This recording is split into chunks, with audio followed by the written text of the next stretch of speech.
ኢትዮጵያ ብዙ ብሔሮች ብዙ ቋንቋዎችና ታሪኮች የተለያዩ ባህሎች የተጋመዱባት ሀገር ናት። ለዚህች አይነት ሀገር ደግሞ ብሔራዊ ጥቅም ማለት አንድ ሀገር እንደ ሀገር ለመኖር ለመጠናከርና ለዘላቂ እድገት የሚያስፈልጉ ዋና ግቦችና ፍላጎቶች በአንድ ላይ አሰባጥሮ የያዘ ማለት ነው። ይህ ብሔራዊ ጥቅም የአንድ ብሔር የአንድ ክልል ወይንም የአንድ ፖለቲካ ቡድን ጥቅም ሳይሆን የሁሉም ኢትዮጵያውያን ጥቅም ነው። ብሔራዊ ጥቅም ሲቀድም የግልና የቡድን ፍላጎቶች በሀገር ጥቅም ውስጥ መስመር ይይዛሉ። ሀገር ጥቅም ይቀድማል። ይህም በሀገር ውስጥ ያሉ ልዩነቶች ወደ ግጭት ሳይቀየሩ ወደ መግባባትና ወደ አብሮነት እንዲያመሩም ያግዛል። ሀገራዊ አንድነትን የሚጠናከርበት ሰላም የሚሰፋበት መሰረት ደግሞ ይህ ነው፣ ብሔራዊ ጥቅም። ሰላም ጤና ይስጥልን ተመልካቾቻችን፣ ዳጉ ተጀምሯል። በዛሬው የቀጥታ ስርጭት ውይይታችን ጠቅላይ ሚኒስትር ዶክተር አብይ አህመድ ለሕዝብ ተወካዮች ምክር ቤት ካቀረቡት የ6 ወራት አፈጻጸም ሪፖርት ውስጥ ስለ ብሔራዊ ጥቅም የሰጡትን ማብራሪያ መነሻ በማድረግ እንወያያለን። ካፍታ በኋላ እንመለስ።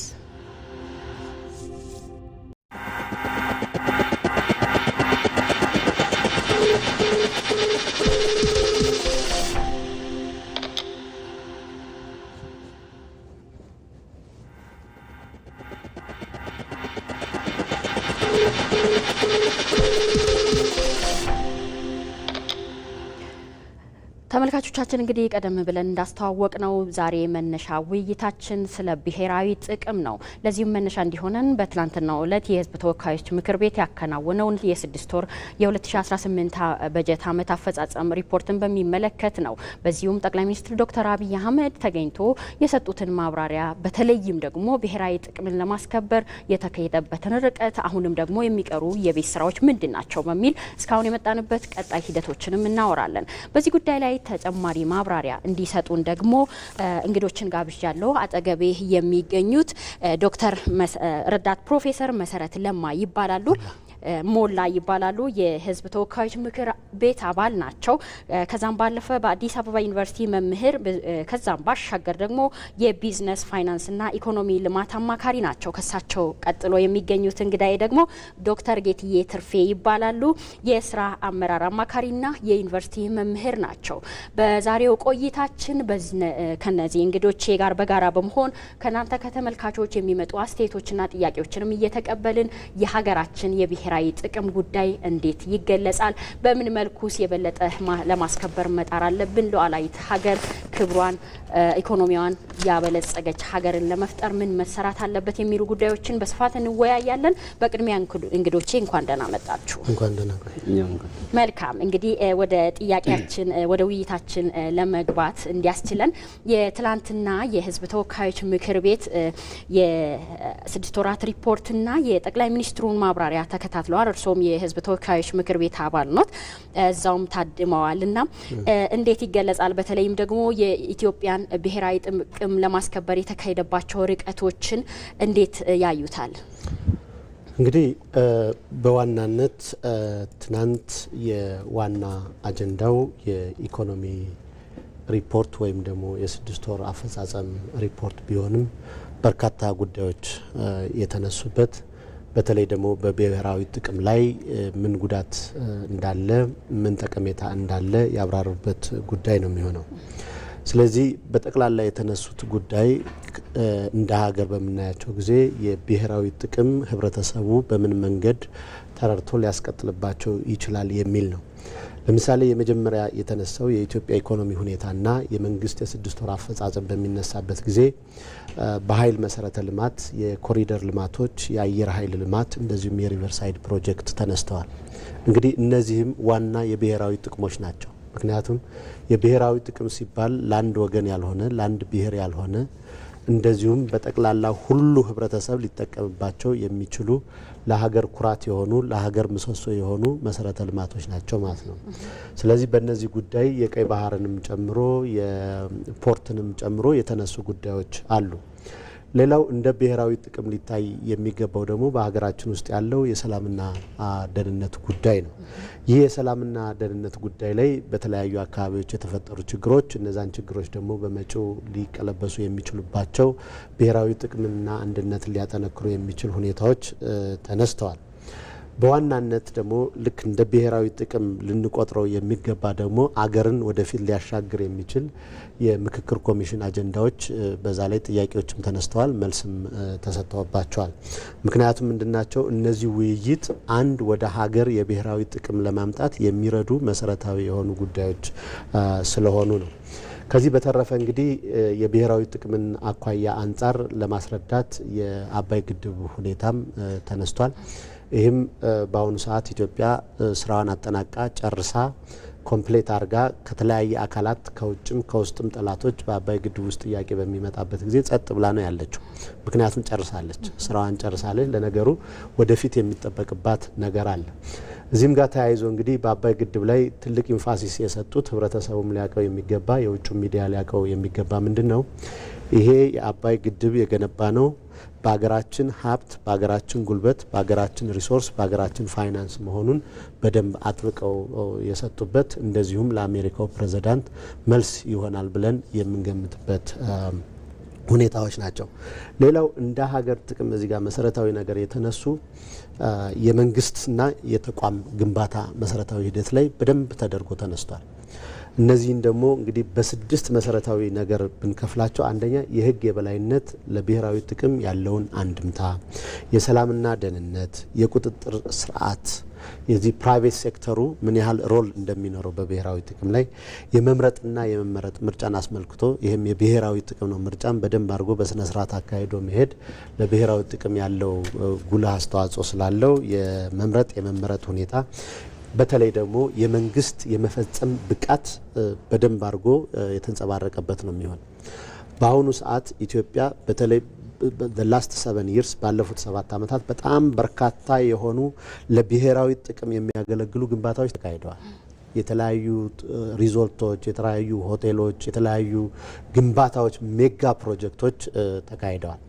እነዚህ ሜጋ ፕሮጀክቶች ተገንብተው ለህዝብ አገልግሎት ስራ መስጠት ብቻ ሳይሆን ጥቅማቸው ኢትዮጵያ የመፈጸም አቅም አላት። ኢትዮጵያ አባይ ግድብን ብቻ ሳይሆን ማጠናቀቅ ያለባት ሌሎችንም ፕሮጀክት የመጨረስ የማስፈጸም አቅም የታየበት ነው። እውነት ለመናገር በእነዚህ ፕሮጀክቶች ላይ በዓለም ያለውን ነባራዊ ሁኔታ በምናይበት ጊዜ አንድ ፕሮጀክት ተጀምሮ እስከሚፈጸምበት ጊዜ ብዙ ቢሮክራቲክ ሂደቶች ያሉበት ሁኔታ ነው ያለ። ስለዚህ ኢትዮጵያ ትችላለች፣ ትሰራለች፣ ለብሔራዊ ጥቅሟ የሆነ ነገር ታደርጋለች ተብሎ የምስራቅ አፍሪካ ቀጠና ሀገራትም የአፍሪካ ሀገራትም ኩራትና ተምሳሌት ሆኖ የሄደበት ጉዳይ ነው ያለ ማለት ነው። ለምሳሌ በተለያየ ሚዲያ ሰምታችሁ ከሆነ ኢትዮጵያ አሁን የምታካሄደው የ21ኛውን ክፍለ ዘመን የአድዋ ድል እያደረገች ነው። የአድዋ ድል ዛሬ የለም፣ የትናንት ነው። አሁን ግን ልማት በመስራት ጉዳይ፣ አባይን በማስጨረስ ጉዳይ ኢትዮጵያ ወደፊት ሊመጣባት ከሚችል ከሳይበር ሴኩሪቲና ከአርቲፊሻል ኢንተለጀንስና ከዳታ አያያዝ ጋር ብሔራዊ ጥቅም የሆነ ነገር ከመስራቷ አንጻር እንደዚሁም ደግሞ ልማቶችን ደግሞ በፍጥነት ተጀምሮ በፍጥነት ተጨርሶ ከማድረግ አንጻር ሌሎች አፍሪካ ሀገራትም ሊማሩበት የሚችል ጉዳይ ነው ማለት ነው። መልካም በረዳት ፕሮፌሰር አመሰግናለሁ። ዶክተር ወደ እርስዎ ልሻገር። እንግዲህ የትላንትናውን የምክር ቤት ውሎ ተከታትለዋል ብዬ አስባለሁኝ። እዛ ላይ በተለይም ደግሞ የሀገርን ብልጽግና የሀገርን ሉዓላዊነት ለማረጋገጥ የተካሄደባቸው ብሔራዊ ጥቅምን ለማስከበር የተካሄደባቸው ሪፖርቶች ቀርበዋል። ጠቅለል ተደርጎ ሲታይ አንድ በአንድ ከመምጣታችን በፊት እንዴት አዩት? መልካም። እኛ እንግዲህ የብሔራዊ ጥቅም ጉዳይ ሲነሳ በርከት ያሉ የብሔራዊ ጥቅሞች አጀንዳዎች አሉን። የወደፊትም የትናንትም የዛሬም የተሳሰሩ ብሔራዊ ጥቅም አጀንዳዎች አሉን። አንደኛ ብሔራዊ ጥቅማችን መነካት የጀመረው ዛሬ አይደለም። ዘለግ ወዳለው ጊዜ የ40፣ 50፣ 60 ዓመት ወደ ኋላ ሄደሽ የኛን ብሔራዊ ጥቅም በዘላቂነት የሚያዳክም ባንድም በሌላ መንገድ በገባንም ባልገባንም መንገድ የአገሪቷን ብሔራዊ ጥቅምና የትውልድን የወደፊት ጣፋንታ ሊወስኑ የሚችሉ ጥቅሞችን ስህተት በመስራት በማጓደል በማሳጣት የመጣንበት መንገድ አለ። አሁን ብሔራዊ ጥቅም ብለን አጀንዳ በተደጋጋሚ ስናነሳ አንዱ የኋለኛው ያጣነው የብሔራዊ ጥቅሞች አሉ። ሁለተኛ ዛሬ እንደ ብሔራዊ ጥቅም እና እንደ ብሔራዊ ጥቅም ብቻ ሳይሆን እንደ አገር ሉዓላዊነትን ማስከበሪያ ናቸው ተብሎ የሚጠበቁ አጀንዳዎችና ፕሮጀክቶችን እያነሳን ነው። አንዳንዶቹ ደግሞ የወደፊት የሀገሪቷን ህልውናና ሉዓላዊነት ሊያስጠብቁ የሚችሉ ሊበይኑ የሚችሉ ብሔራዊ ጥቅሞች ሆነው አፍጥጠው መጥተዋል። እነዚህ ሶስቱም ተገናኝተው ስታስተሳስሪያቸው የብሔራዊ ጥቅሞቻችን በአንድም በሌላ መንገድ ያጣናቸውንም ያጎደልናቸውንም ያዳከምናቸውንም እኛው ነን፣ ሌላ አይደለም። እንዳለመታደል ሆኖ እኛ ሀገር ውስጥ ከሌ እንዳርጎኝ ከሌ እንዳጎኝ ከሌ የሚባል ሀገር እንደዚህ አርጎብን እንላለን። እነዚህ ሀገሮች በሙሉ ኢትዮጵያ ውስጥ ያደረጉት በአንድም በሌላ ተጽዕኖ ያደረጉት በኢትዮጵያ እንድትጎዳ ያደረጉት አካሎች እኛ ነው ተጠቅመው ነው፣ ማንንም ተጠቅመው አይደለም። ስለዚህ ቀደም ብዬ ብዙ ጊዜ በተለያየ ሚዲያ የምናገረውን ለመድገም እገደዳለሁ። የኢትዮጵያ አጠቃላይ ፖለቲካዊ ስርዓታችን የራሱን ሞራል የጣሰ ስለሆነ የራሱን ሞራል የጣሰ ደግሞ ለውጭ አጀንዳዎችና ለውጭ ፍላጎቶች ተጋላጭ እየሆነ ነው የመጣው። በዚህ የተነሳ ቅድም ወንድሜ ያነሱት የባህር በር ተወሳኝነትም ጥያቄ ከረጅም ጊዜ በኋላ ከ10 ዓመታት በኋላ አተን እንደገና ከ30 ዓመት በኋላ ጥያቄ እንድናነሳ ያደረገን ይሄው ጉዳይ ነው። ብሔራዊ ጥቅምን አርቆ አለማየት የትውልድን ፍላጎትና የማህበረሰብን የሀገርን ሉዓላዊነት ሊያስከብሩ የሚችሉ ጥያቄ ተቋማት ላይና ፍላጎቶች ላይ በጥበብ እና በተሻገረ እይታ በምናባዊ እይታ አስፍቶ ባለማየት የተነሳ ብዙ ነገር አገሪቷን ቆልፈን እዚህ ደረጃ አድርሰናት። አሁን ከተቆለፍንበት ለመውጣት የምንጥርበት መንገዶች ብዙ ቢሆኑም ድክመቱም የኛ ነበር፣ ስህተቱም የኛ ነበር፣ የላሸቅነውም እኛ ነበር፣ የተኛነውም እኛ ነበር፣ አሁን ያነሳነውም እኛ ነን። ግን ስንተኛም ስንደክምም ስናንቀላፋም ስራቸውን የሰሩ ሀገሮች ነበሩ። አሁን ደግሞ ይህንን ለማከም ስንነሳ ደግሞ የባህር በርን ጥያቄ ጀምሮ ስናንቀሳቀስ ደግሞ ያልተኙ ሀገሮች አሉ፣ የማይተኙ አሉ። እነሱም ስራቸውን ነው፣ እኛም ስራችንን የጀመርነው።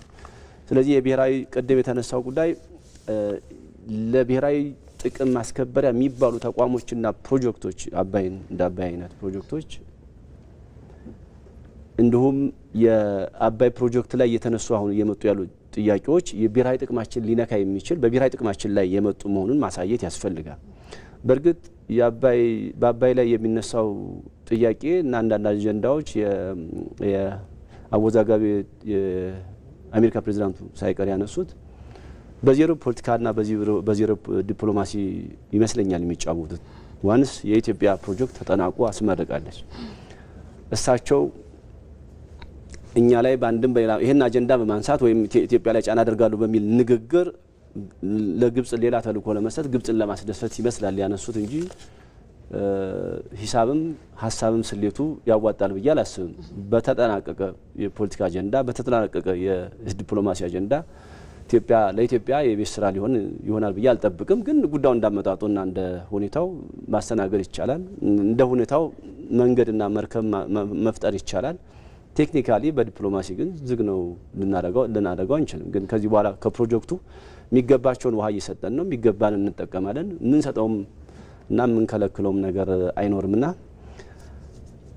ለረጅም ጊዜ ያጣናቸው የብሔራዊ ጥቅማችን ማስከበሪያዎች ያዳከምናቸውና ሉዓላዊነታችን ብዙ ጊዜ ፈተና ውስጥ እየከተተ የመጣውን አጠቃላይ ማዕቀፍ ሀሳቢ የፖለቲካዊ ስርዓታችንና የትውልድ ስርዓታችን ቅድም እንዳልኩሽ 50ዎቹም 70ዎቹም 60ዎቹም 80ዎቹም በእጃዙር አጀንዳ ተሸክመን የኛ አገርና የኛ ሉዓላዊነት የሚነካበት የኛ ፖለቲካ የሚዘወርበት መንገድ ያመቻቸ ነው እኛው ነን። ያው ብዙ ጊዜ በዚህ መንግስት ባንዳ የሚባል አጠራር አለ። ያው ባንዳ በምኒልክም ጊዜ ነበረ፣ በኃይለ ሥላሴም ጊዜ ነበረ፣ በደርግም ጊዜ ነበር። እሱ አሁን እንደዚህ ባንዳ የሚባለው ወይም ባንድም በሌላ መንገድ ለሌላ ወገን የራሳቸውን አጀንዳ እንደመነሻ አድርገው በሌላ ኃይል ሲጠመዘዙ የነበሩ ዚያድ ባሬም ሲወረን መውረሩን የደገፉ ታጣቂ ኃይሎች ነበሩ፣ ዞረውም የተዋጉ ነበሩ። እኛ አሁን የቸገረን በየዘመኑ በየትውልዱ ዘመን የተፈጠረው ስህተትና የአገር የተጎዳችበት መንገድ የሀገርን ጥቅም አሳልፈው የሰጡ ትውልዶች ምን እንደሆነ የኢትዮጵያ ሕዝብ ያውቀዋል።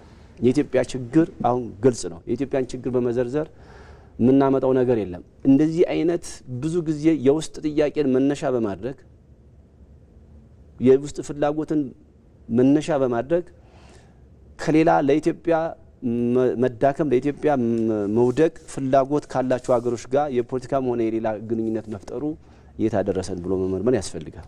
ለምንስ ማስቆም አልቻልንም መሆን ያለበት እንጂ በየዘመኑ ከቆጠርሽ ብዙ ጊዜ ብዙ አገር ዋጋ ከፍለው አገር ያስቀጠለ ትውልድና መንግስት እንደነበረው ሁሉ በዛ ተቃራኒ የቆሙ ግለሰቦችና ቡድኖች እንደነበሩ ይታወቃል። ያለፈው 78 ዓመት በፊት ራሱ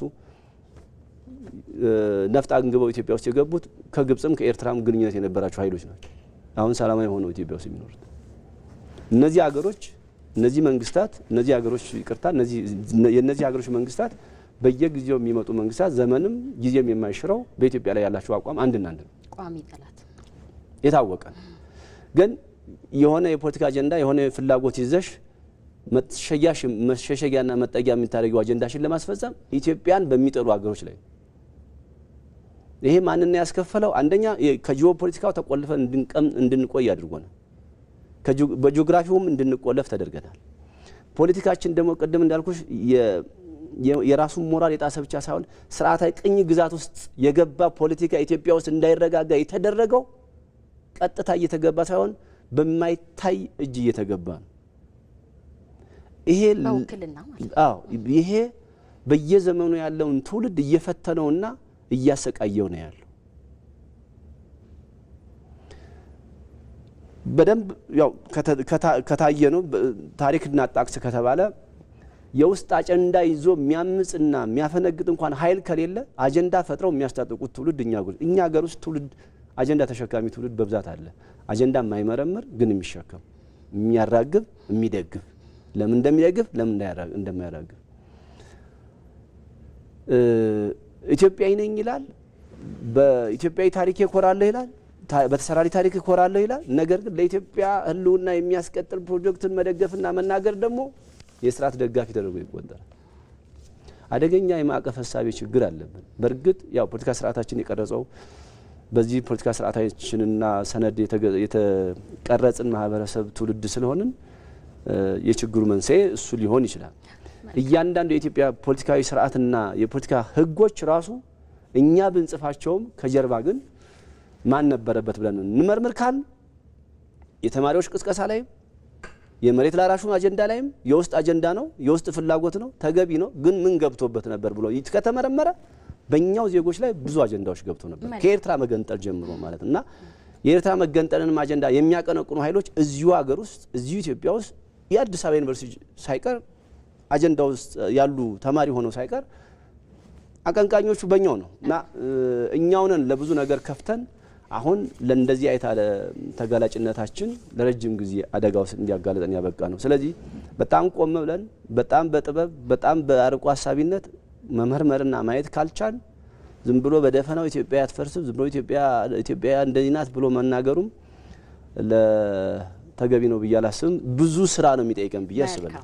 እርሶ ካነሱት ነገር ጋር ከዚህ ከኢትዮጵያዊነትን ልዕልናዋን ሉዓላዊነቷን ነጻነቷን ከግል ጥቅም ጋር አስተሳስሮ ለውጭዎች መገዛት በሚለውም ለችግሮቻችን ምንጭ ሆኖ የቆዩ ጉዳዮች ምንድነው የሚለውን በስፋት ዳሰናል። ለዚሁ ደግሞ ትላንትና በነበረው የምክር ቤት ውይይት ምላሽና ማብራሪያ የሰጡት ጠቅላይ ሚኒስትር ዶክተር አብይ አህመድ ለኢትዮጵያ ውስጥ ለሚከሰቱ ሰላም ማጣቶችና ግጭቶች መንስኤዎች ምንድናቸው በሚል ያብራሩትን አንድ መልእክት ተከታትለን እንመለስና ለዚህ ታዲያ ከዚህ ችግሮች ካወቅን ከችግሮች መውጫ መንገድ ነው እንጂ ችግሮች ላይ ማጥንተን አያስፈልግም ብለዋል ዶክተር ሶምና ምንድነው መደረግ ያለበት የሚለውን ደግሞ እንመለስበታለን። ጠቅላይ ሚኒስትሩን መልእክት ተከታትለን እንመለስ።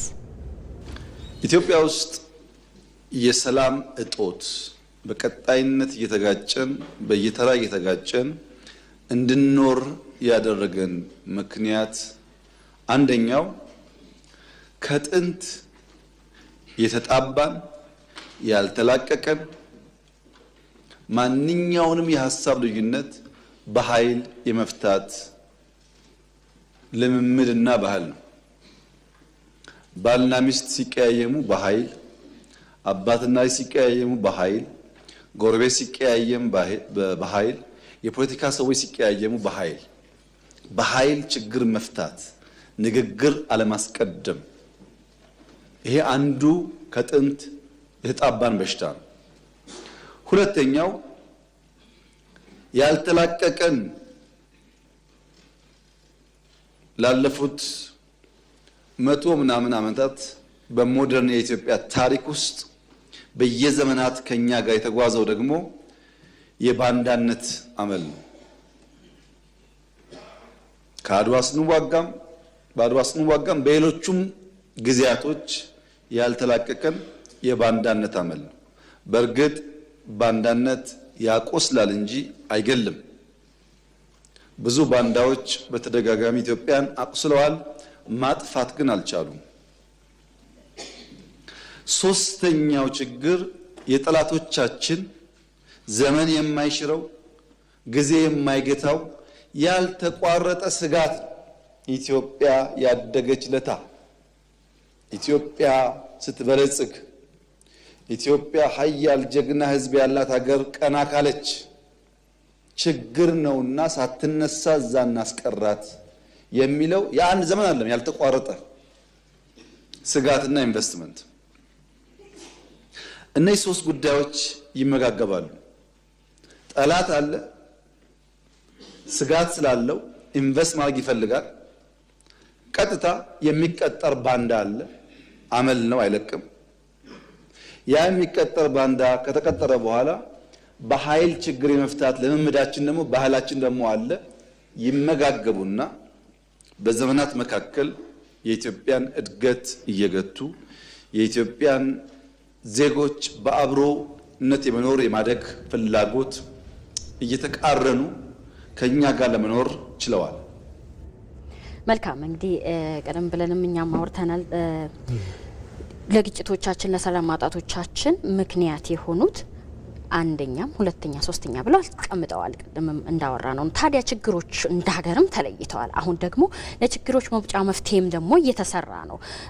ቀጥለን እንመጣለን። ብዙ ለውጦች የመጡትን የተወሩ ነገሮችም አሉና መውጫ መንገዱ ምን መሆን አለበት? ለምን እስካሁን አልተሰራም የሚለውን ቅድም ዶክተር እርሶም ስላነሱ ከርሶ ልጀምር። ታዲያ የግል ጥቅምን ወይም የግል ፍላጎትን ለውጭ አሳልፎ ያለ መስጠት የግል ፍላጎት ሳይሆን የሀገር ጥቅምን ብሔራዊ ሉዓላዊነትን ማስቀደም እንዴት ሊመጣ ይችላል? እንዴትስ ለይተን ማስኬድ እንችላለን?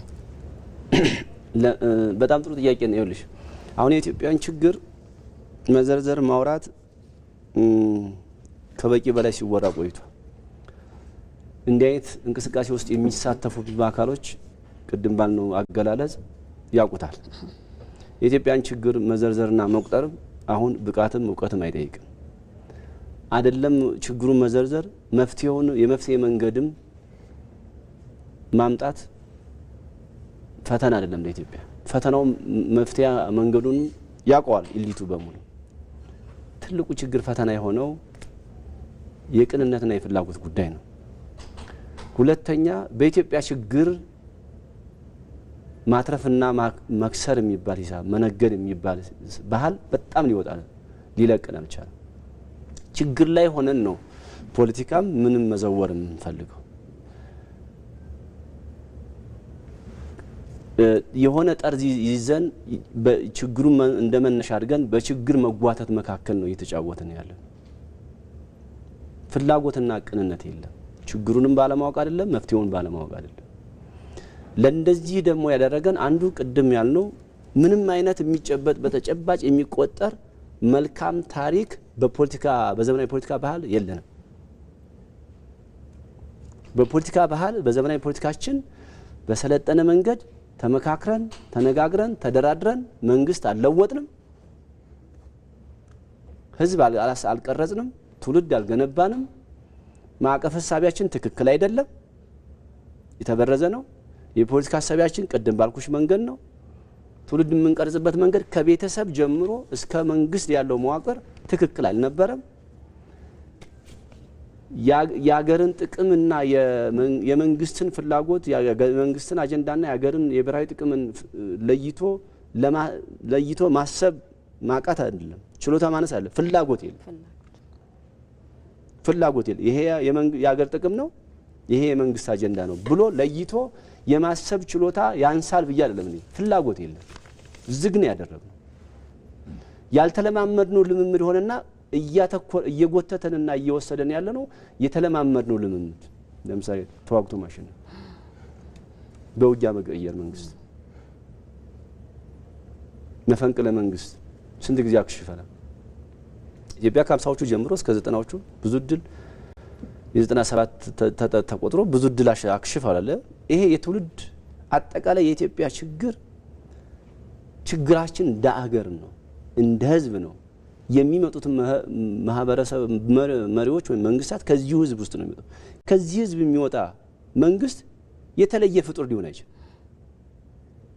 በሆነ ወቅት ገነንን፣ በሆነ ወቅት የዓለምን ሚዛን የምናስጠብቅ ጥቁሮች ሆነን ግን የዓለምን ሚዛን በጥቁር ወክለን የምናስጠብቅ ሆነን ለዓለም አቅም ማሳያ ሆነን የሆነ ወቅት እየወረድን መጣና ዛሬ ተቀርቅረን ቅርቃር ውስጥ ገባ።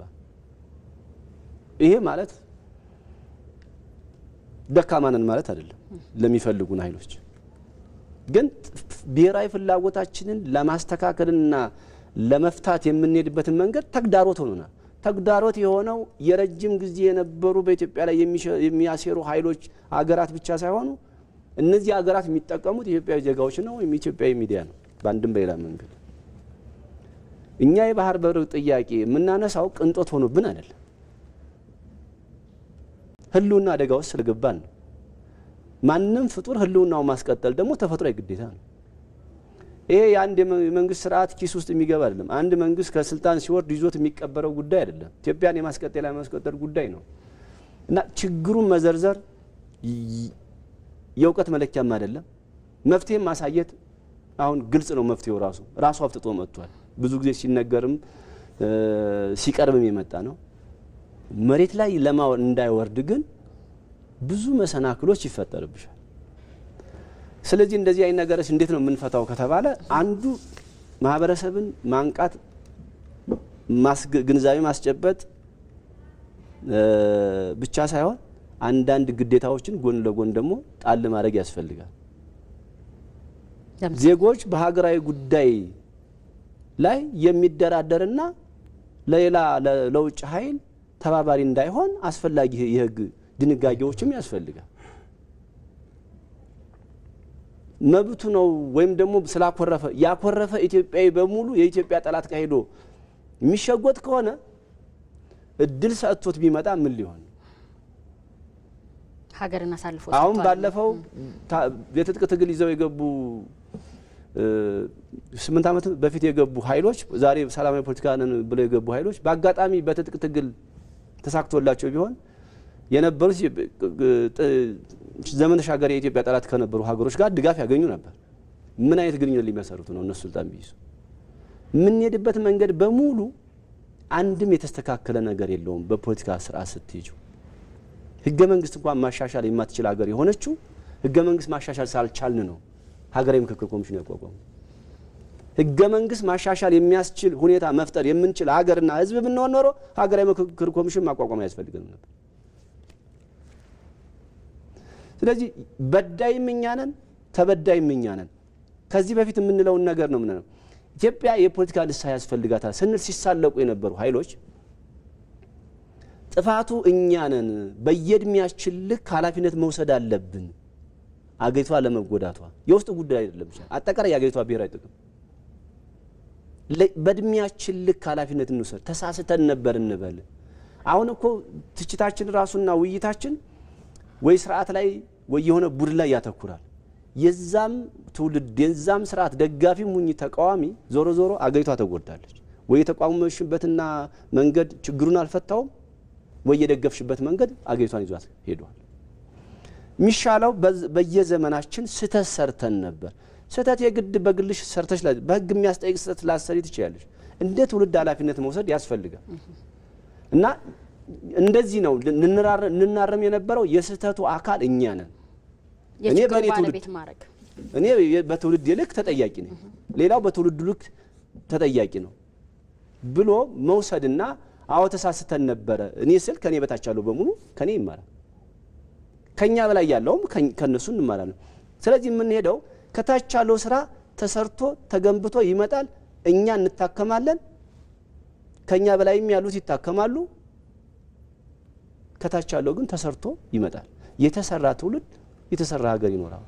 የሚያስቀጥል ሀገር የሚያስቀጥል ትውልድ በተሰራ ትውልድ ውስጥ የተሰራ መሪ ይመጣል። የተሰራ መሪ ከተገኘ ሀገር አትናወጥም። ዝም ብሎ ማንም እየመጣ አጀንዳ የሚፈጥርበት ማንም እየመጣ አጀንዳ የሚሰጥበት ሀገር ሊኖር አይችልም። ምክንያቱም ቀድሞ የሚከላከለው ማን ነው? የመንግስት መዋቅርና የመንግስት ተቋማት ብቻ ሳይሆን ዜጋው ራሱ ነው።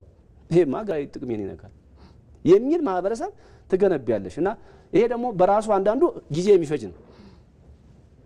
ማህበረሰብ ግንባታ ትውልድ ግንባታ በአንዴ የምታመጪው አይደለም።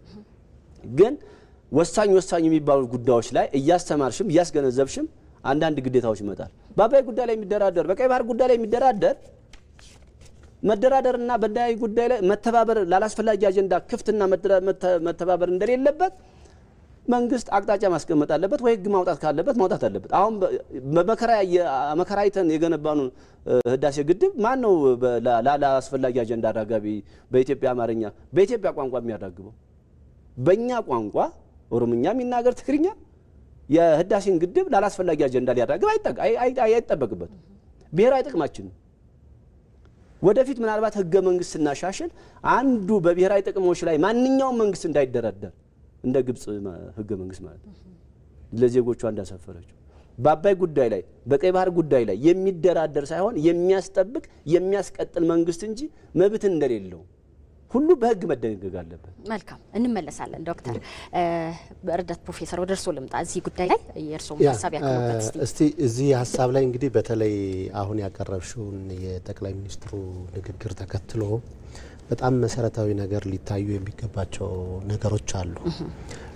እንደ ቀላል ነገርም ማየት የሌለብን ሁኔታዎች አሉ።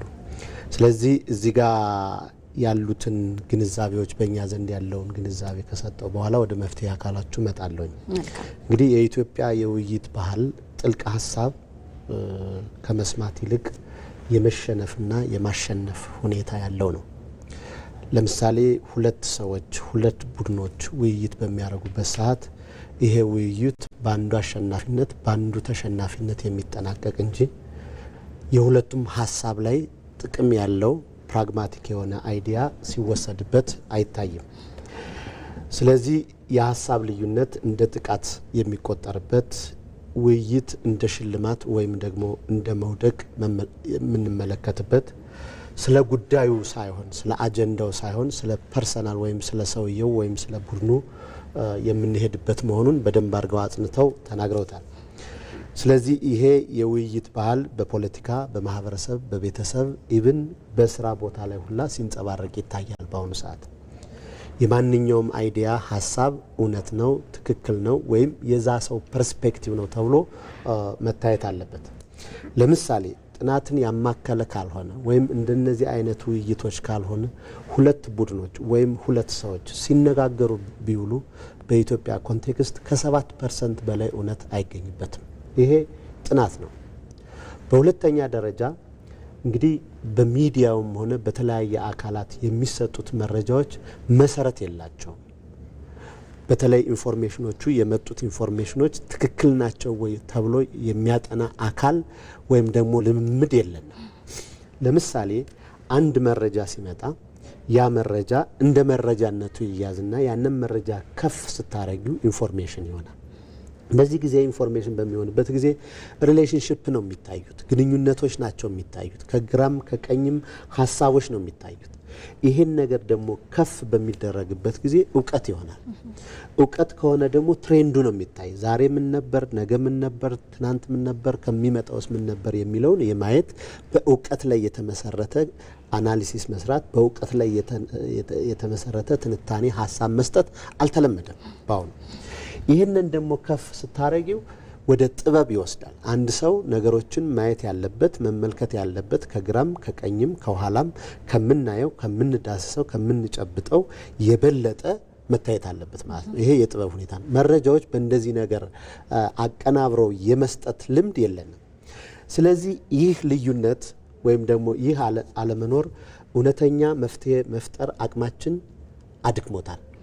እውነተኛ የሆነ መረጃን መስጠት ለምሳሌ የአባይ ግድብ የቀይ ባህር ጉዳይ አርቲፊሻል ኢንተለጀንስ መመስረት ጉዳይ በጠቅላላ እነዚህ ሜጋ ፕሮጀክቶች የወል የሆኑ ሀብቶች ናቸው።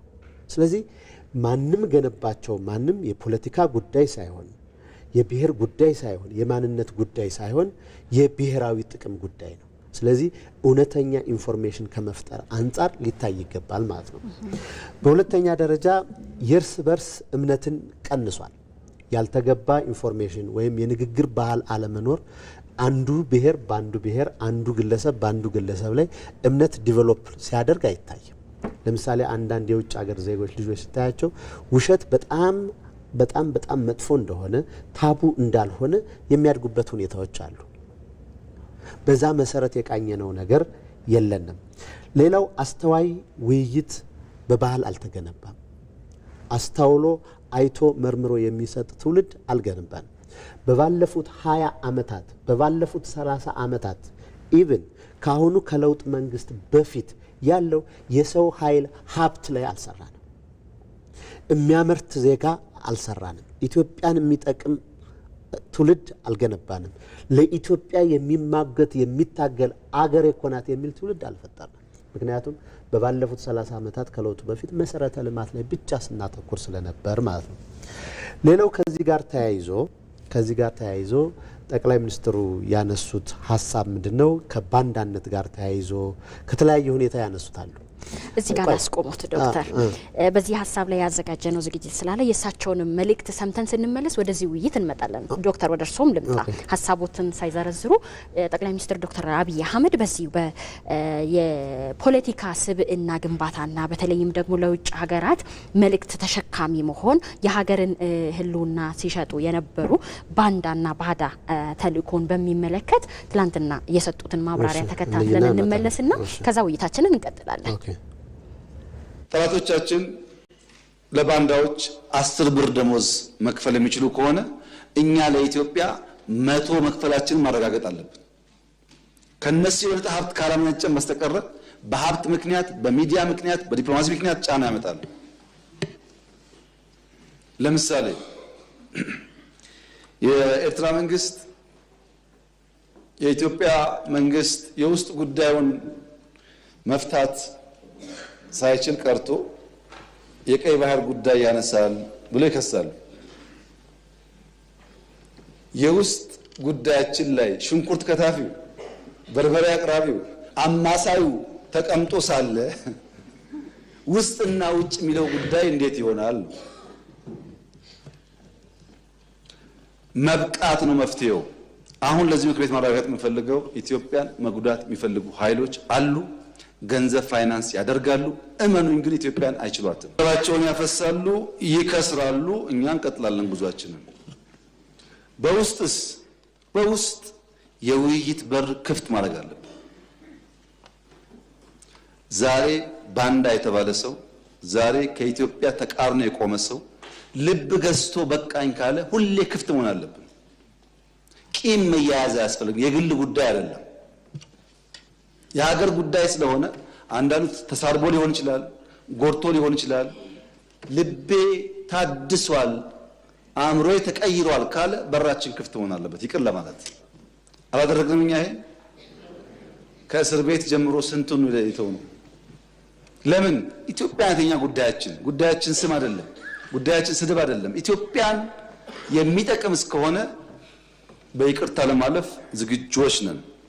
በዚህ ደግሞ በጣም በርካታ ሰዎች በአፋር፣ በቤኒሻንጉል፣ በኦሮሚያ፣ በአማራ በጣም ብዙ ሰው እየተመለሰ ነው። መመለስ እኮ ፋሽን ነው። ድሮ መውጣት ፋሽን እንደነበረው መመለስ ፋሽን ነው።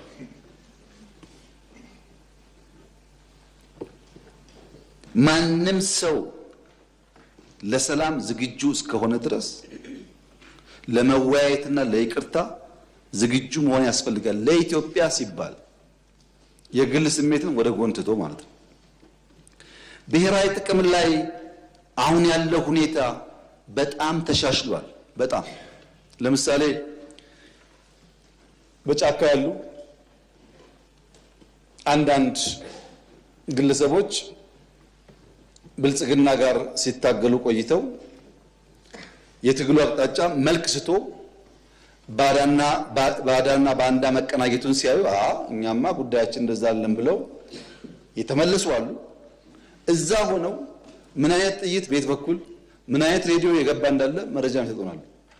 ለአሁን ሲታይ ጠላት ናቸው፣ ግን በኢትዮጵያ ጉዳይ ላይ በኢትዮጵያ ጥቅም ላይ የመጣ ሲመስላቸው ደግሞ አእምሯቸው ተቀይሮ ልብ ገዝተው ለመከላከያ መረጃ የሚሰጡ ደግሞ ሰዎች አሉ። ለውጥ አለ ማለት ነው። ተመልሰናል። እንግዲህ ውይይታችንን እንግዲህ ስለ ሀገር ጉዳይና ስለ ግል ፍላጎት መለየት እንዲሁም ደግሞ ሀገርን አስቀድሞ ልዩነቶችን አቻችሎ ማስኬድ ከዚህ በፊት ደግሞ ለግል ፍላጎትና ጥያቄ በሚል ወደ ጫካ ከመመካከርና በንግግር ችግሮችን ከመፍታት ይልቅ በኃይል አማራጭ ሲጠቀሙ የነበሩት ወደ ሰላማዊ ድርድር መመለስ መቻላቸው ይሄም ትልቅ ተስፋ እንደሚሰጥ ጠቅላይ ሚኒስትሩ በማብራሪያቸው አንስተዋልና ረዳት ፕሮፌሰር ወደ አቋረጥኩት ሀሳብ ልመለስ። እንግዲህ በተለይ የዚህ የባንዳን ሁኔታን በምንመለከትበት ወይም ደግሞ የኢትዮጵያን ብሔራዊ ጥቅም አሳልፎ ከመስጠት አንጻር ሩት ኮዝ የተባሉ ወይም መሰረታዊ ችግሮች የተባሉ ተነስተዋል። ትክክልም ናቸው፣ ግልጽም ናቸው። ነገር ግን ይሄ ከሌላ አምድም መታየት አለበት። ባለፉት 30-40 ዓመታት የኢትዮጵያ የኢኮኖሚ ሁኔታ ወደ አንድ ወገን ብቻ ሽፍት ያደረገ ነበር። ወደ አንድ ወገን ሽፍት በሚያደርግበት ጊዜ የተወሰኑትን ቡድኖች ብቻ በኢኮኖሚ አጠንክሮ የሄደበት ሁኔታ ነበር የታየው። በፕሮጀክቶችም በልማትም በሁሉም ነገር በሚታይበት ጊዜ የሀገርን ጥቅም በተወሰነ መንገድ ወደ ተወሰነ ግሩፕ የመውሰድ ሂደቶች ነበር። የሀገር ሀብት የሀገር ንብረት ወደ አንድ ወገን በሚሄድበት ጊዜ የኢኮኖሚክ ፓወር ይፈጥራል። ያ የተፈጠረው ኢኮኖሚክ ፓወር ወደ ፖለቲካል ፓወር ይፈጥርና ወደ መንበረ ስልጣኑ ካልመጣው የሚል ችግር ተፈጥሮ ነበር በባለፉት አመታት። ለምሳሌ ይህን በምሳሌ ማየት ይቻላል፣ መገንዘብም ይቻላል። አንድ ፕሮጀክት በሚሰራበት ጊዜ ትራንስፓረንት ባልሆነ መንገድ ሪሶርሱ ወይም ትርፉ የዛ ትርፍ በሚሄድበት ጊዜ ለምሳሌ የአባይ ግድብን እናንሳ። የአባይ ግድብ የኢትዮጵያ ሕዝብ አንዳንድ ብር አዋጥቶ የሰራው ግድብ ነው። አንዳንድ ብር አዋጥቶ 120 ሚሊዮን ብር ተሰብስቦ ነገር ግን ሲሚንቶ ለመግዛት ብረት ለመግዛት ሪሶርሶች ወደ አንድ ወገን ሽፍት ያደርጉ ነበር፣ በፕሮፊት መንገድ ያደርጉ ነበር። ያ የኢኮኖሚክ ፓወር ፈጥሯል። የኢኮኖሚክ ፓወር መፍጠሩ ደግሞ የፖለቲካ ፓወር ፈጥሮ ያ ሁላ ጭቅጭቅ እንዲመጣ አድርጓል። አሁን ያሉትን ስትራቴጂ የመንግስት አቅጣጫ በምናይበት ጊዜ በአብዛኛው መሰረተ ልማትን ያተኮረ ሆኖ የሰው ልጅ ልማትን ያተኮረ እንዲሆን ተደርጎ የተቀረጻል። ለምሳሌ እነዚህ የሚሰሩት ልማቶች ለሁሉም የሆነ ለምሳሌ መኪና ላይ ያዘው አስፋልት ከተሰራለት እንደገና ደግሞ ለእግረኛው የራሱ ኮሪደር መስራት ይሄ ፍትሃዊ የሆነ የሀብት ክፍፍል ነው።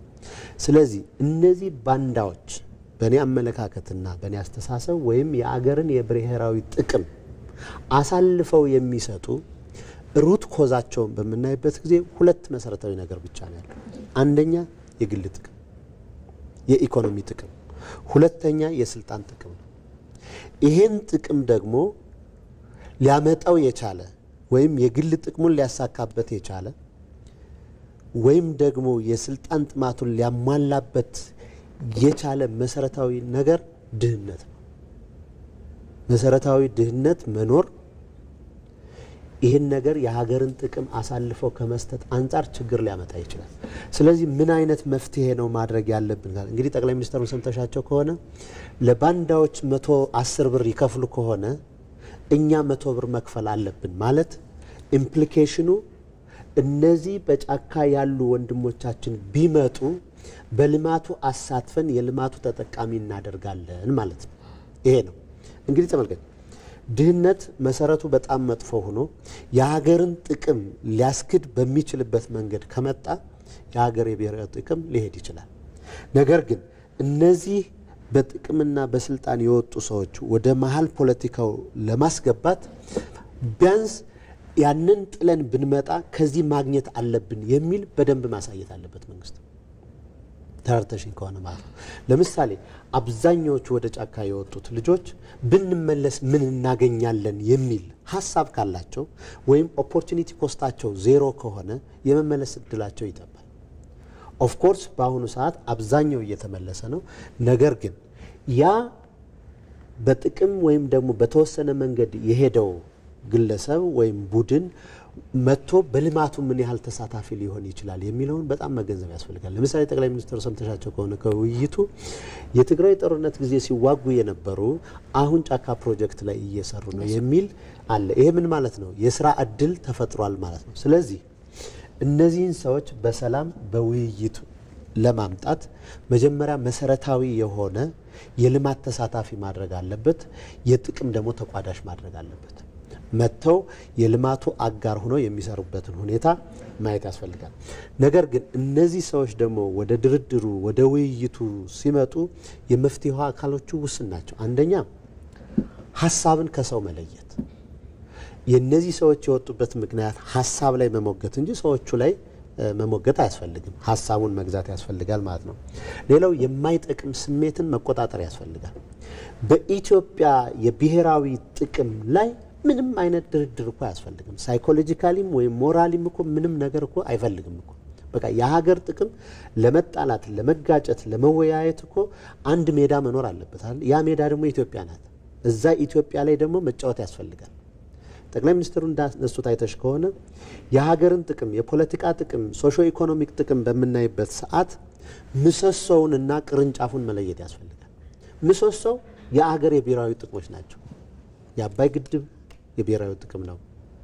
አርቲፊሻል ኢንተለጀንስ የብሔራዊ ጥቅም ነው። ነገ ጠዋት የምንሰራው ነው። ሌሎችም ልማቶች በዛ መንገድ ማየት ያስፈልጋል።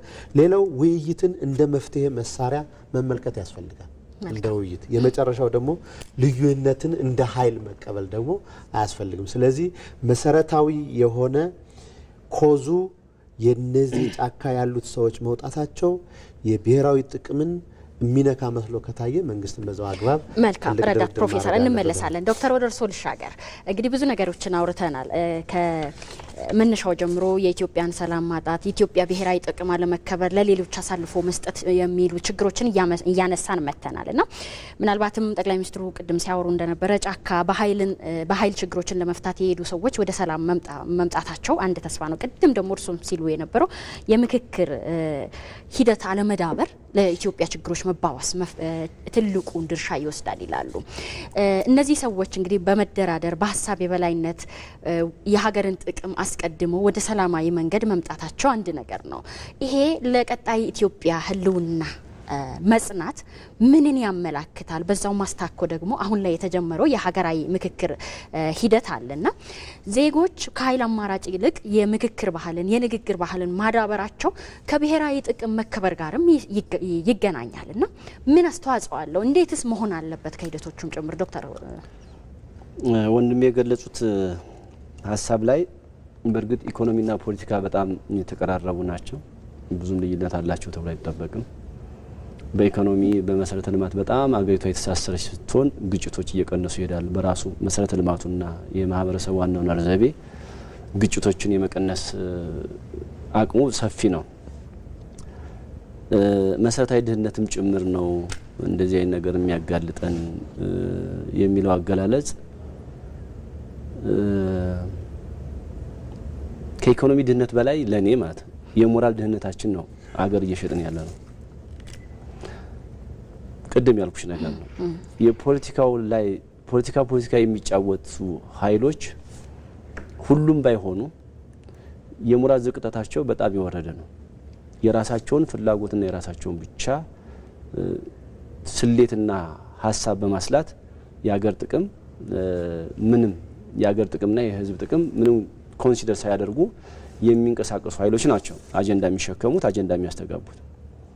የሞራል ድህነት ካለሽ የሞራል ዝቅጠት ካለሽ ምንም የምታሳዩ ሂሳብም ሀሳብም የለም። መሰረታዊ ሩትኮዝ አናሊሲስ ቢሰራ ይሄ ነው የሞራል ጥያቄ ነው። ድህነትማ ከሆነ አገር በባዶ እግር ነው የመሩት። ወደ ኋላ ያለው ትውልድ ጫማ ሳያቅ ነው ሀገር የሰራው። ዛሬ እኮ ጫማ ለብሶ ነው የሚደማው። ሌላው መሰራት ያለበት ደግሞ ዋናው ስራ የሞራል ጉዳይ ነው። የሞራል ግንባታ ነው። በሀገር በህዝብ ላይ በተማርሽ ቁጥር ባወቅሽ ቁጥር ለሶስተኛ ወገን ማሰብ እንጂ ለግልሽ ማሰብ ይቆማል። ሌላው አንድ ትልቅ ደግሞ የኢትዮጵያ ችግር የኢኮኖሚ ፍላጎት ካለሽ የፖለቲካ አጀንዳ አንግበሽ ወይ መታጠቅ ወይ ማራገብ ያዋጣል በሆነ ብሔር ስም። በዛ ጥገኝነት ጥቂት ግለሰቦች ቱጃር ይሆኑና የነሱ ደጋፊ መጨረሻ ላይ ሜዳ ላይ ይቀራል። በዚህ 8 ዓመት ያየነው ይሄ ነው። ወደ ኋላ ሳንቆጥር ማለት ሌላው በየዘመኑ የሚመጡ መንግስታትን ገፊም ስለሆኑ ነው ተገፊዎች ወደ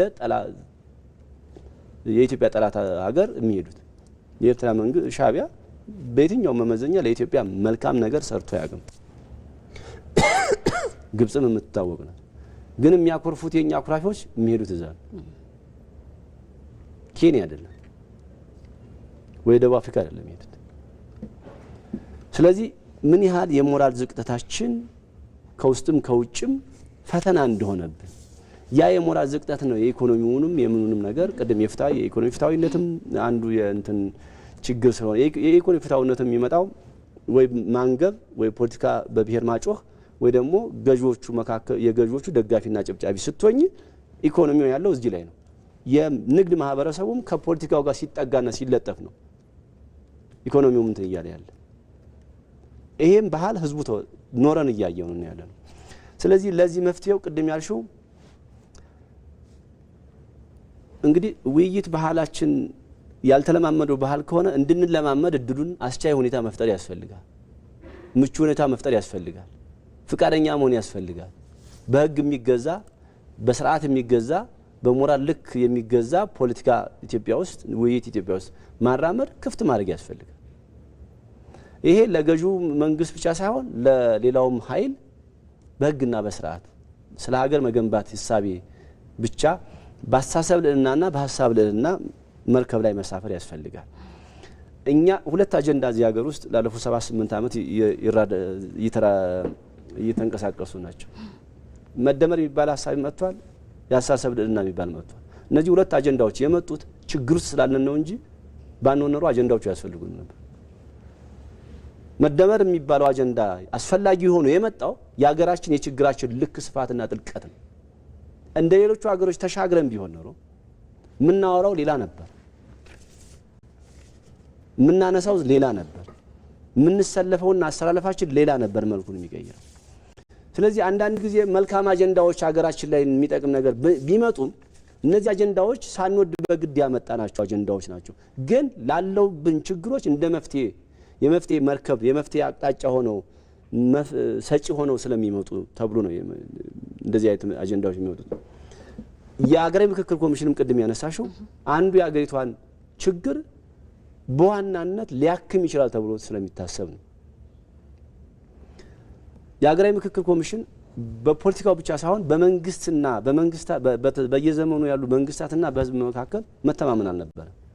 ስለዚህ ከዚህ በኋላ ያለው የኢትዮጵያ ጣፋንታ በመንግስትና በህዝብ መካከል መተማመን ላይ የተመሰረተ የፖለቲካና የፖሊሲ ፍጭትና ግጭት ብቻ ላይ የተመሰረተ ሀገር ይቀጥል ለማለት የታሪክ ስብራቱንም የትርክ ስብራቱንም የፖለቲካ ስብራቱንም የህገ መንግስት ስብራቱንም ሊጠግን ይችላል። ማከሚያ መፍትሄ ሆኖ አንዱ አካል ሊሆን ይችላል ተብሎ ታስቦ የመጣ ነው። ግን ወደናል የሚያደርገው ይሄም ቅንጦት አይደለም፣ ፍላጎት አለ። ተገደን ነው መውጫ መንገድ ስናጣ እስኪ በዚህኛው እንምጣ ተብሎ ነው እንደ አንድ የመፍትሄ አካል የመጣው። ያ ችግር ላይ ነበር። ችግር ላይ ስላልሆነ ችግራችንን እንፈታለን ነው። አትሊስት ሀገራዊ ምክክሩ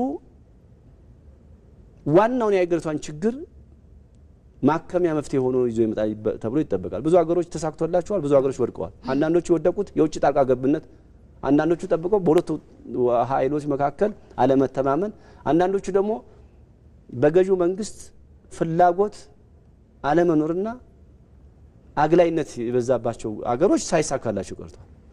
ሁሉን አቀፍ ያደረጉና ግልጽ አድርገው ግን የሀገርን ጥቅም ያስቀደሙ ደግሞ ተሳክቶላቸው እኛ ደግሞ የሀገርን ጥቅም አስጠብቃለሁ አላስጠብቅም የሚትሉ አታካራ ውስጥ የለም። ኢትዮጵያ ውስጥ ተመካክረሽ ያለ መፍታት አትችይም። አለበዛ ጣፋንታሽ ግልጽ ነው። የውስጥ ችግራችንም ከውጭ የሚመጣው ጫና ተደምሮ ምን ሊያደርገን እንደሚችል ሂሳብና ስሌት መስራት ያስፈልጋል። ስለዚህ ውስጥ አንድነት ያስፈልጋል። አማራጭ የሌለው ነው። ዶክተር አመሰግናለሁ። እዚህ ጋር ዶክተር ጋር መነጋገር ያለብን ሁኔታዎች ምንድናቸው? የኢትዮጵያን ነባራዊ ሁኔታ በተለይ በባንዳነትና የሀገርን ብሔራዊ ጥቅም አሳልፈው ከሚሰጡት ግለሰቦች ወይም ቡድኖች ስንነሳ ገፊ ምክንያቶችም ይኖራሉ ተብሎ መታመን አለበት። በባለፈው ስርዓት አንዱ አሸናፊ አንዱ ተሸናፊ ሆነው አይደል ሲሄዱ የነበር ያው በኃይል አማራጭ ሲጠቀሙ ስለነበረ ስለዚህ ሌላ አብራራ የፈለኩት ነገር ምንድነው በባለፉት 30 አመታት ወይም ደግሞ በኢህአዴግ ዘመን አብዛኛው ፖሊሲ ኦሪየንትድ የሆነው መሰረተ ልማት ላይ ነው በዛ መሰረተ ልማት ምክንያት ኢፌክቲቭ መሰረተ ልማት ሳይሰራ ሪሶርስ ወደ አንድ ወገን ሽፍት ሲያደርግ ነበር ይሄ በጥናት የተረጋገጠ መሰረታዊ የሆነ ነው ፍትሃዊ የሀብት ተጠቃሚነት አለመኖር አኩራፊዎችን ወደዛ መንገድ ሊወስድ ስለሚችል መሰረታዊ ኮዝኮ አሁን ቡድንም ታዩ የፖለቲካ ፓርቲም በይውኮ ሁለት መሰረታዊ ጥያቄዎች አሉ አንደኛ የስልጣን ጥያቄ ነው ሁለተኛ የኢኮኖሚክ ጥያቄ ነው ከዚህ ጥያቄ ውጭ ሊወጣ አይችልም ነገር ግን በምን ይሸፈናሉ በብዙ ክራይቴሪያ ይሸፈናል በማንነት ጥያቄ በእንደዚህ አይነት ጥያቄ ተብሎ በብዙ ተሸፍነው ሊመጡ ይችላሉ አልቲሜት ጎሉ ግን ህብረተሰብን ለመጥቀም የኢኮኖሚ ጥቅምና የስልጣን የፖለቲካ ጥቅምን ለማስከበር ሲባል የሚፈጠሩ ሁኔታዎች ናቸው እነዚህ ዲቴል ካየናቸው ማለት ነው ነገር ግን ይሄን ሽፍት የሆነ ሪሶርስ ወደ አንድ ወገን ሲሄድ የፖለቲካና የኢኮኖሚ የበላይነት ስለፈጠረ እዛ ውስጥ ቡድን ፈጥሯል ነው አሁን እኮ ትግራይ ውስጥ የምናየው እኮ መሰረታዊ ኮዙ የሆነ ሪሶርስ ሽፍት ሆኗል ያ ሪሶርስ የፖለቲካ ኃይላቸውን እስካሁን እንዲንቀሳቀስ አድርጓል በተለይ በተመረጡ ወይም ደግሞ ጠቅላይ ሚኒስትሩ የጠራቸው ምንድነው አንድ ቅጽል ስም ሰጥቷቸው ቡድን እንበለውና ያ ቡድን የፖለቲካ ጥቅሙን ስለያዘ ነው በዛ መንገድ ያለ ስለዚህ ጫካ የገባውን ሰው ወደዚህ ለማምጣት የልማቱ ተጠቃሚ ማድረግ ያስፈልጋል የልማቱ ተጠቃሚ አለዚያ እዛ መኖርን ይመጣ እዚህ የሚያገኘው ነገር ካለ እዛ መኖርን ይመርጣል ወይም ደግሞ እዛው ሆኖ እዚህም በመጣ ምን አገኛለሁ የሚለው በእነዚህ አይምሮ ውስጥ ሊኖር ስለሚችል ይሄንን ነገር ኢኮኖሚ ችግርም ይሁን የፖለቲካ ጥቅም ፍላጎትም ይሁን ሞራሊ መጀመሪያ ሰው ሀገርን የሚለውን ነገር ማስቀደም የሚለው ላይ ለሀገር እሱ ትክክል ነው ለምሳሌ አሁን የአይምሮ ደህንነት ወይም ደግሞ እዚህ የሞራል ዝቅጠት መምጣት ወደዛ ነገር ሊያስኬድሽ ይችላል ብዙ ነገር ሊያደርግ ይችላል በባለፈው በከረክለሞቻችን የተሰራንበት ከረክለም እንደዛ ላናስብ ሊያደርግ ይችላል እሱ አንድ ትልቅ መሰረታዊ ነገር ነው ነገር ግን አሁን እኛ የምናየው የሰውየውን የሞራል ጉዳይ ገብቸኔ ለመረምረው አልችልም ነገር ግን ምንድነው የሚታየው የፖለቲካና የኢኮኖሚ ጥቅም ግጭት ሀብት ወደ አንድ ወገን መሄዱ ይሄን ጉዳይ አምጥቶት ሊሆን ይችላል ስለዚህ ፍትሃዊ የሆነ ለመግባት የሞራል ጥያቄ ነው አጀንዳ የሚገባው የሀብት ክፍፍሉ መሰረታዊ መሆን ያስፈልጋል አሁን የሚሰሩት እነዚህ መሰረተ ልማቶች የሚሰሩት እንትኖች ብሔራዊ ጥቅም ናቸው አይደል ስለዚህ ሁሉም ሀብት የሚጠቀምባቸው ለማለት ነው ክሪቲሳይዝ ለማድረግ ሳይሆን የኔን ሐሳብ ሞር ዶክተር ኤርሶን ሐሳብ ለስማና እኔ ደግሞ አጠቃላው አንድ አይነት ያገር ጉዳይ ነው የምናወራው ሐሳቡ እንትን ሆነ አይደለም ሰው ሞራል ከወረደ ምንም ነገር ይወርዳል አጀንዳ ይዘው እንኳን የማያኮርፉና የማይኮበልሉ ወይም የማይሄዱ ኃይሎች እንኳን ቢኖሩ አጀንዳ ኢትዮጵያ ምድር ላይ ገብቶ አጀንዳ የሚሸከም አጀንዳ የሚፈጥሩ ኃይሎች አሉ አይደል ይሄን አጀንዳ ከመመርመር ከመጠየቅ ኮዙ ምንድነው የአጀንዳ የሚፈጠር ከመመርመር ከመጠየቅ ይነሳና ጉድለት ይነሳና የኢትዮጵያ ጠላት ታሪካዊና ዘመን ማይሽራቸው ጠላቶች አገራትን አጀንዳ የሚያራግቡ ትውልድ ተገነባ አጀንዳ የሚሸከም ትውልድ በደንብ ነው ያለው አጀንዳ የሚሸከም ትውልድ የፈጠረው ደግሞ በየዘመኑ የመጣ ገዢ ነው ይሄም ተጠያቂ የሚሆነው ገዢዎችም ነው ማህበረሰቡም ትውልድም ነው ይሄም መቀበል ያስፈልጋል ላንዱ አዎ የኢኮኖሚ ፍትሃዊነት የለም የኢኮኖሚ ፍትሃዊነት ከተመረመረ ያለው በዚህ ጎራ ውስጥ ነው ያለው የሰሜኑ ጦርነት እኮ ሀብት ስለያዘ ብቻ ሳይሆን የሞራል ዝቅጠት ስላለ ነው እኔ ከሌለው ኢትዮጵያ ተጥፋ የሚል መፈክሮች ሁሉ የመጡት ከሞራል ዝቅጠት የመጣ ነው ሀገሩንና ህዝቡን ያልቀየረ ገዢ ነው የተቀያየረው የተኛ ህዝብ ውስጥ የሚተኛ መንግስት የተኛ ህዝብ ውስጥ በቀን አንድ ጊዜ መመገብ ቅንጦት የሆነበት ህዝብ እየመራ የሚንቀባረር ገዢ የነበረበት የተፈራረቀበት ነው ለመፈራረቅ ደግሞ በኃይል የሆነበት ባህል ነው ያለው አምባገነን መንግስት በኃይል የሚያስወግድ መንግስት ያለበት ባህል ያለበት ሀገር ይሄን የሚያይ ትውልድና ማህበረሰብ ሲያድግ ተራውን የሚጠብቀው በዚህ ነው በአምባገነን መሪ የተመራ ትውልድ ዲሞክራሲ ሊሆን አይችልም በተፈጥሮ። መልካም ዶክተር እዚህ ጋር አቋርጦት የሰዓትም ጉዳይ ስላለ ረዳት ፕሮፌሰሩም ያሉት እርሶም ያሉት ዋናው ምክንያቱ ምንም ይሁን ገፊ ምክንያት መላሻችን ግን ኢትዮጵያ ናት፣ ሀገራችን ናት፣ ብሔራዊ ጥቅማችን በየዘመኑ እኛው ነን ብለን ትናንት የዘራነው ዘር ነው አሁን እየሰበሰብን ያለ ነው። ውድቀቱም የኢኮኖሚ ሁኔታውም ኮንትሪቢዩት አድርጓል፣ ምንም አስተዋጽኦ አድርጓል። ግን መቅደም ያለበት ዛሬ ላይ ብሔራዊ ጥቅማችን ነው። ኢትዮጵያ ሀገራችን የሁላችን ናት። ኢኮኖሚ አንዱ የብሔራዊ ጥቅም ማስጠበቂያ ነው ይባላል። አዎ ኢኮኖሚ አንዱ የብሔራዊ ጥቅም ማስጠበቂያ ከሆነ የሥራ ባህላችን ያልቀየረ መሪዎች ነው ሲመጡ። አዎ እንግዲህ በኢኮኖሚ ጥገኛ የሆነች ሀገር እኮ የማንም አጀንዳ ተቀባይ ዜጎች ያሉባት ትሆናለች። ሉዓላዊነትን ማስከበር ለዚህ ሁሉ መውጫ መንገድ ነው። እጅግ ለምሳሌ በግብጽና በኢትዮጵያ በኤርትራና በኢትዮጵያ መካከል ሁኔታዎችን ስናየው የመጀመሪያው የሀገር ጥቅም ጉዳይ ነው አይደል? ሁለቱን ሊያያይ የሚችል እንግዲህ እዛም የሞራል ዝቅጠት አለ እዚህም አለ ላንል እንችላለን። ትልቁ መሰረቱ ያ እንዳለ ሆኖ ዶክተር ያነሳው እንዳለ ሆኖ መሰረታዊው ነገር ግን ኢኮኖሚው ይሄን ኢኮኖሚውን ደግሞ እንደ ኢኮኖሚ ፓወር መፍጠር ራሱ እኮ ብሔራዊ ጥቅም ነው እኮ። ስለዚህ እንዴት አርገን ለያንዳንዱ ለሚመጣውም ላለውም የስራ እድል እንፍጠር ትልቁ የኢኮኖሚ ሁኔታና የመፍትሄው አካል ነው። ዛሬ ላይ ቆመን ማውራት ያለብን ቅድም ዶክተርም ብለዋል ችግሮችን አይደለም። ችግር መተንተን በሁሉም ደረጃ ታውቋል። ምንም እውቀት አይፈልግም። ችግሮቻችንን አሁን ከለየን ደግሞ መፍትሄ ላይ ነው ዛሬ ላይ ቆመን የምናወራው መፍትሄ ነውና የዚህ ሀገር ችግር ምን መሰለሽ? የዚህ ሀገር ችግር መሰረታዊ የመጀመሪያው ችግር በሀገሪቱ ውስጥ ከፍተኛ የአቅርቦትና የፍላጎት አለመመጣጠን አለ። አት ማክሮ ሌቭል ላይ ማለት ይሄ ለዘመናት የነበር ለምን ኖረ የተጠራቀመ ችግር ስለሆነ ኤግዛክትሊ ለምን ኖረ የኖረው ለምንድነው? በባለፉት 30 አመታት የሚያመርት ሲቲዝን አልፈጠር ሞራን ያለው የሚያመርት የሀገሩን ፍላጎት በሀገሩ የሚሸፍን ትውልድ አልፈጠር። ወደ ጫካም ሊወጣ ያደረገው እኮ ይሄ ሊሆን ይችላል። እኔ እናንተ ምን ለብሰው ልብስ አንቺ የምትለብሽው ምን ጫማ አሁን ቢታይ ሁሉም ከውጭ ነው የመጣ። በሀገር ውስጥ መመለስ አልቻልንም። አንድ ችግር ከላይ ሁለት እንደ ሀገር ስታየው የኢምፖርትና የኤክስፖርቱ አለመመጣጠን ሁለተኛው ከታች ያለ መሰረታዊ ችግር ነው። እንግዲህ ከኢኮኖሚ አንፃር ስለማወራው ሊሆን ይችላል። ይሄ ትሬድ ባላንሱን አድርጎታል። ከዛ በኋላ ምን መጣ?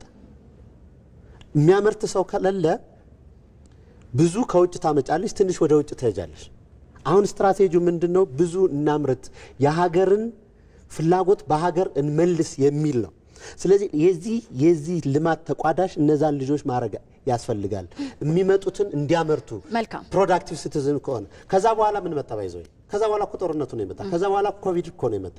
ነገሩን ያወሳሰበው ወደዛ ነው ያለና የተጠራቀመ ችግር ስላለ ማንኛውም ትውልድ በተለይ ኢትዮጵያ ወጣት የህብረተሰብ ክፍል በመኖር ልክ እሱን ወደ ፕሮዳክት ወደ አምራች ኃይል ሲገባ ይሄ አገርን አሳልፎ የመስጠት ጉዳይ ይቀንሳል ነው አለ። ባንዳዎች አሉ፣ የሀገርን ጥቅም የሚሸጡ አሉ፣ ከውስጥም ከውጭም አሉ። ኢቭን ከፖለቲካል ኤሊቱም ሊኖር ይችላል እኮ ይሄ ምንም ጥርጥር የለውም እኮ። ነገር ግን ይሄን ነገር ለማክሸፍ ኢትዮጵያን ከአንድ ዝቅታ ኢኮኖሚ ሁኔታ ወደ ከፍታ ኢኮኖሚክ ሁኔታ መቀየር ያስፈልጋል ነው የኔ። መልካም ጥሩ ውይይት ነው። ጥሩ ነጥቦች ተነስተዋል። እንደዚህ የሐሳብ የበላይነት የሐሳብ አሸናፊነት ሲኖር ሀገርም ከኃይል ይልቅ ወደ ውይይትና ወደ ምክክር ትመጣለች። ይሄ ደግሞ ትልቁ ማሳያ ነው ብዬ ነው የማስበው። የተለያዩ ሐሳቦች እየተንሸራሸሩ ይገኛሉ። አሁን ደግሞ በጣም ወሳኙ ወቅት ላይ ነው ያለነው እንደ ሀገር። ቅድምም ብላችኋል፣ በዚህም በዛም ተነስቷል የባህር በር ጉዳይ። ይሄ ደግሞ ከዲፕሎማሲያችንን ጋር ይያያዛል፣ ከኢኮኖሚ ሉዓላዊነትም ጋር ይያያዛል፣ ከደህንነትም ጋር ይያያዛል። የሀገርን ደህንነት ለማስጠበቅ የባህር በር ብዙ እዛው ገቢ ወጪ ንግድም ከጦር መሳሪያም ጋርም ከሰላምና ጸጥታ ጋርም በብዙ ነገሮች መገናኘት የምንችለው የባህር በር ጉዳይ አለ። እዚህ ላይ የሀሳብ ልዩነት፣ የፖለቲካ ፓርቲ ልዩነት፣ የእውቀት ልዩነት፣ የሃይማኖት ልዩነት፣ የባህል ልዩነት ሳይሆን አንድ ኢትዮጵያን የብሔራዊ ጥቅምን ማስጠበቅ ማስቀደም በሚገባን ቦታ ላይ ተገኝተናል ዛሬ ላይ። ስለዚህ በዚህ ጉዳይ እንዴት መቆም አለብን? አብሮነትን ማጠናከር፣ ከኃይል ይልቅ ውይይትን ማስቀደም፣ የኔ ፍላጎት ወይም የቡድኔ ጥቅም ከማለት ይልቅ ደግሞ የሀገሬ ጥቅም ወደሚባልበት ደረጃ ደርሰናል ብላችኋል። በዚህም በዛም ቅድምም ብላችኋልና እንዴት ነው ከማን ምን ይጠበቃል? ጀምረናል። በሺዎች እድሜ የኛ የነበረ በ30 አመታት ውስጥ ያጣነውን የባህር በር ጥያቄ አሁን ወደ ዓለም አቀፍ መድረክ አንጥተናል። ስለዚህ ይሄንን የተጀመረውን ጥያቄ ደግሞ ወደ ግብ ለማድረስ እንዴት መሄድ አለብን? ዶክተር ከርሶ ልጀምር። የስራ ባህልን አለማሻሻል፣ የእርዳታ ጥገኝነት ሆኖ መምጣት፣ ቅድም የሀገር ጥቅም አሳልፎ መስጠት፣ ኢኮኖሚን አለመቀየር ተደምሮ ሩት ኮዝ አናሊሲስ ሲሰራ የሞራል ጥያቄ ነው። መልካም፣ በዚህ ነው ተስማምተናል። ሌላው ሁለተኛውን የኢኮኖሚክ ጥያቄ እናደርገዋለን። የሞራል ከፍታ ካለው አንድ ግለሰብ መንገድ ላይ ቁጭ ብሎ መለመን ሞራሉ ከፈቀደ መስራት ሞራሉን አይፈቅድም። ኢኮኖሚን ይቀይራለሁ ራሴን ይቀይራለሁ ያለ ማህበረሰብ ከተነሳ ከዛ ውስጥ የሚመጣ መንግስት አገርን ይቀይራል። የሞራል ጥያቄ ነው ሁሉም የሚያጠነጥን 1% 99% እኮ ችግር ከሆነ ለችግሩ መነሻ ከሆነ በዛ ተስማምተናል የሚመጣው። ስለዚህ ሌላ ሀገር ግብር የሚከፍለው ሌላ ሀገር ህዝብ ግብር የሚከፍለውን በእርዳታና በብድር እያመጣ የሚኖር ህዝብ የሞራል እንትን አለው ብሎ አሁን ወደ አጀንዳው እንግባ። ከቀይ ባህር ጋር አንስተሻል። መልካም። እኔ ወደ የዚህ የባህር ጉዳይ ላይ ብዙ ጊዜ ብለናል አይደል? ጠንከር ባለ ቋንቋ የባህር በርን አሁን 2 አመት መንግስት እንኳን ይፋ ካደረገ 2 አመት ሆኖታል። ዲፕሎማሲ ተሰርቶበታል፣ ግንኙነት ተፈጽሞበታል፣ ጥያቄው ይፋ ሆኗል። ከሚመለከታቸው ይሄ ጉዳይ ከሚመለከታቸው አገሮች ጋር ንግግር ተደርጓል። ምላሹ ምን ይሁን አሁን ለኔ የባህር በር ጉዳይ እንደሚሳካ እርግጠኛ ነኝ። 30-40% እንደተሳካ ነው ቆጥሮ አሁን ያለው ፖዚሽን ለምን ብትይ አለማሳካ ስለማይቻል እኛ ልናሳካ ምን ሄድበት መንገድ እንደ ሀገር የቀጠናውና የዓለም ፈተና ሳያንሰን በራሳችን ዜጎች ስዊዘርላንድ ወይ ካናዳ ያለ የሚቃወመን በቀይ ባህር ጉዳይ ጤነኛ ነው ብያሉ ስለምን መንግስት ህግ ለማውጣት ጊዜ ቢፈጅበትም ህግ እስከሚያወጣ ድረስ ህግ መንግስት እስከሆነ ድረስ በመመሪያና በትዕዛዝ ቀጠን ያለ ትዕዛዝ መስጠት አለበት ብዬ አስባለሁ። እኛ በባህር በር ጉዳይና በአባይ ጉዳይ ላይ ተገቢ ያልሆነ ፕሮፓጋንዳ እና መረጃ መስጠት ተገቢ ያልሆነ አጀንዳ አራጋቢ መሆን በህግ ያስጠይቃል ብሎ ቆንጠጥ ያለ መመሪያ መስጠት ያስፈልጋል ብዬ አስባለሁ። እንዳይሳካልን የሚጥሩት ኃይሎችና ሀገራት ጋር ነው ምን ፋተገው በዲፕሎማሲና በፖለቲካ ወይስ የራሳችን ሰው ነው? የራሳችን ኢትዮጵያ በኢትዮጵያ ጥላ ስር ሆኖ በኢትዮጵያ ዜግነት እየቀለደ የባህር በር ጉዳይ በተለያየ መንገድ ለመቸርቸር መሞከር አያስፈልግም። ይሄ የሞራል ጥያቄ ነው። ልንገርሽ አሁን ምን ነው የሞራል ጥያቄ ነው። ለምሳሌ ቀይ ባህር ሲጠየቅ እኔ በቀይ ባህር ጉዳይ በጣም ብዙ ሚዲያ ላይ ቀርቤያለሁ። በጣም ብዙ የመንግስትን አጠቃላይ አድርሻዋለሁ። የግል ነው አጀንዳ ለማስቀየር ነው ብሎ የሚሸረችሩ አሉ። ከውስጥ ጉዳይ ጋር ያገናኙት መሪ የሚያሰኘው የውስጡንም የውጭውንም ባንድ ላይ ጎን ለጎን መምራት ይችላል። የመሪ አንዱ ከሌላ ሰው የሚለየው ምንድነው? የገዘፉ ችግሮችን የመሸከምም የመምራትም የመፍታትም አቅም ነው አይደለ? ይሄኛው የውስጥ ጉዳይ የሚፈታው በውስጥ ጉዳይ ነው። አጀንዳውም መፍትሄውም ሐሳቡም ባህሉም ይለያያል። ያኛው የዲፕሎማሲውም የፖለቲካውም አጀንዳ ወጉም ስርዓቱም ህጉም የተለየ ነው። ሁለቱም በተለያየ ሜትሮሎጂ ስነ ዜጋ ነው የሚባለው ስነ ዘዴ ነው የሚባለው የሚመራው በዛ ነው የሚመራው። ለኔ የባህር በርን ጥያቄ ለማስመለስ በየትኛውም ሐሳባዊ ሆነ ሂሳባዊ ስሌት በየትኛውም ፎርሙላ አልጎሪዝም ከተሳካ ኢትዮጵያ የባህር በር በኢትዮጵያ ሉዓላዊነት እስካመጣች ድረስ በምንም ቋንቋ ይምጣ እኔ ደጋፊ ነኝ። መልካም ደጋፊ መሆን የዜግነት ግዴታ ቢሆንም መቃወም ግን ትክክል አለ መሆኑን ሀገርን መቃወም የሚዲያውም ኢንዱስትሪ ይሄን ነገር ሊዘምትበት ይገባል። የመንግስትን ክንፍ ጫን ያለ መመሪያ መስጠት ያስፈልጋል ብዬ አስባለሁ። የቀይ ባህር አጀንዳና የውስጥ ግጭት ቶታሊ የተለያዩ ናቸው። መፍትሄውም የተለያየ ነው። ባህሉም የተለያየ ነው። ኮዙም የተለያየ ነው። ይሄ እንደ ሀገር አሁን ቅድም ያልሽው ወሳኝ ምዕራፍ ላይ ነው ያልሽው። ይኸውልሽ ዓለም መሰልጠን ሲጀምር ከ60 ከ70 ጀምሮ እኛ እያለፈን መጣ። የዛ ታሪካዊ ዳራና የተጠራቀመ ወደ ኋላ መዘግየት አሁን ላይ ስንደርስ ያኔ ወሳኝ እድሎችን አሳልፈናል። አሁን ይሄን ምዕራፍ የምናልፍ ከሆነ ወሳኝ ጉዳይ አይደለም፣ የህልውና ፈተና ነው የሚገጥመን። አለማሳካት ሁሉንም ነገር ብሔራዊ ጥቅም የሚያስተከብሩ ነገሮችን በሙሉ አለማሳካት አሁን አይቻልም። አለመተባበርም አይቻልም። ወይ ኢትዮጵያዊ ዜግነት ጥያቄ ራስን ጥያቄ መክተት ነው። ኢትዮጵያ የሆነ ሁሉ በአንድነት መቆም ያለበት የሚቀጥለው የሉዓላዊነትና የህልውና ጥያቄ አያስከትልም። ያሁኑ ላይ ከተሳሳትን በስሌትም በሂሳብም በጥበብም ከተሳሳትን ብቻ አይደለም ካላሳካኑ